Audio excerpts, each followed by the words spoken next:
Good morning, folks. It's your friendly neighborhood PhD, Dr. Judd Burton. Welcome to another edition of the Beyond Report on this third day of February 2020. And start off with a round of announcements. And listen, if you're in Lubbock this Friday, you need to be going to Fellowship Church to see Dr. Greg Reid give a seminar on biblical demonology and spiritual warfare. You'll find very few people can give you this sort of information. Greg is one of the best.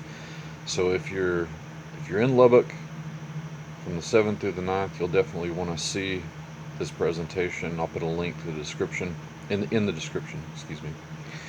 Um, Also, today is the day the music died. So I'd like to give a tribute to Buddy Holly. Buddy Holly died 61 years ago on this day, along with Richie Valens and J.P. the Big Bopper Richardson, in a plane crash outside of Clear Lake, Iowa, on a leg of that tour. And I've always been a fan of Buddy Holly. Uh, I wouldn't say that he's an underrated musician, but I think in some respects he's an underappreciated musician for what he did. Including taking Les Paul's multi-track recording to the next level, the arrangements that he did for music with the Crickets, and as a solo artist, including orchestration, um, using such live techniques as feedback from his amps, a technique which he taught to other performers such as Chuck Berry, uh, all before the age of 23. He died when he was 22. Texas has produced a list of fantastic musicians and guitarists, such as uh, Billy Gibbons from ZZ Top, and Stevie Ray Vaughan, and virtuosos like Eric Johnson, Dimebag Darrell Abbott of Pantera fame, um, wonderful country guitarists like Willie Nelson, Freddie Fender. Um, but some of them, unfortunately, have tragic ends, but thankfully their music lives on. I was a huge Buddy Holly fan, so much so that uh, when I was learning how to play guitar, he was kind of my hero. And my nickname, uh, after I first started learning how to play, was Juddy Holly, believe it or not. Uh, may have to resurrect that alias at some point in time, but we'll see. But we do remember those three extraordinary performers, especially for Texans, Buddy Holly, on this February 3rd. That song, or rather that event, immortalized in Don McLean's The Day That Music Died. On to other news in the wider world. Now, for all you Batman fans out there, and I'm definitely one of them, I understand now that principal photography has begun on the new Zack Snyder Batman movie, which I understand is based largely on the graphic novel The Long Halloween. So there'll be a number of Batman villains, and as I understand it, Robert Pattinson is still playing the central figure, and we'll get from everything I've read, we'll get a better look at the detective side of Batman, um, kind of the CSI element of Batman that you get a lot of in the comics, but not nearly enough of in the movies. So this should be really interesting. In other news, another piece that I came across is that the Bible, so-called Bible Project has named this the year of the Bible. 2020 is the year of the Bible, and I understand that this is a project designed to increase biblical literacy, which is something that I'm always harping on. So I think it's a wonderful goal. The more people who read their Bibles, and the more often that they do it, they're going to get more out of it.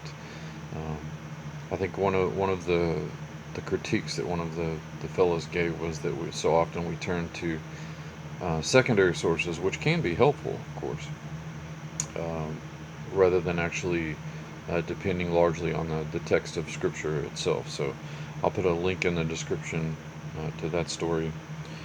And on a bit of a creepy note, there's a fairly new series out called Heller, which is about the town of, or rather a series of events in the town of Heller, Kentucky, specifically dealing with the so-called Heller goblins, or Kentucky mine goblins, whose sightings go back to the 1950s. And the series, as I say, is based on these so-called sightings of these mine goblins. And as I understand it, the developers, the director, got their inspiration to do it from an email that was sent to them from a fellow who had land in the area, and he complained that at night these creatures were coming out and banging on the porch and the door, and I believe one of them scratched on the window of his daughter's bedroom and scared her half to death. And he thought that these things were coming out at night from the opening of an old mine that was on the edge of his property. The description given of these so-called goblins, interestingly enough, in some ways matches the classical alien gray. So there are some strange things afoot in the region. Folks, again, we live in a strange world. Just because it's not happening to you directly doesn't mean that it's not happening. So I'll put a link in the description to some information on that as well. There are a few cells at Burton Beyond that you can avail yourself of. Of course, the apprenticeship of the 12-module Biblical Anthropology apprenticeship still going for $200 through the middle of February. The limited edition red cover Nephilim dossier, the sequel to Interview with Giant, is still available as well. I'll run those through about February the 15th, and then the cover will go to its new permanent cover. And for a few days, you can avail yourselves of a 10% discount at my bookstore on any of the books that are on my bookstore by entering a coupon code, and I'll put a link in the description and information about that.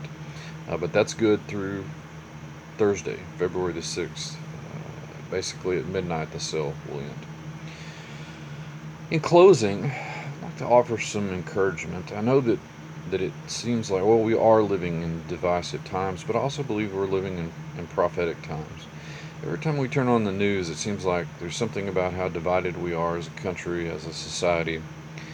I would posit that our problems are not so much horizontal as they are vertical. It's not left, right, red or blue, but rather it's an issue of the heart, which makes it a vertical issue. I think that once, if we can, as a society, we can put our hearts right with God and make things right with God, a lot of those horizontal left-right problems are going to go the way of the dodo. So I would encourage you to seek the Lord's will in these matters, as we do see prophecy happening almost on a prophecy, that is, prophecy being fulfilled almost on a daily, if not weekly or monthly basis. But be of good cheer, and the Lord bless you and keep you, and stay in prayer about these sorts of things. As always, if you appreciate the content, I certainly appreciate the increasing interest in my channel. Do click a like and subscribe and share, and tell your neighbor. Hey, your neighbors probably are already watching this channel anyway, right? You don't want to be left out. So again, click a subscribe and a like, and we'll catch you in the great beyond. Godspeed.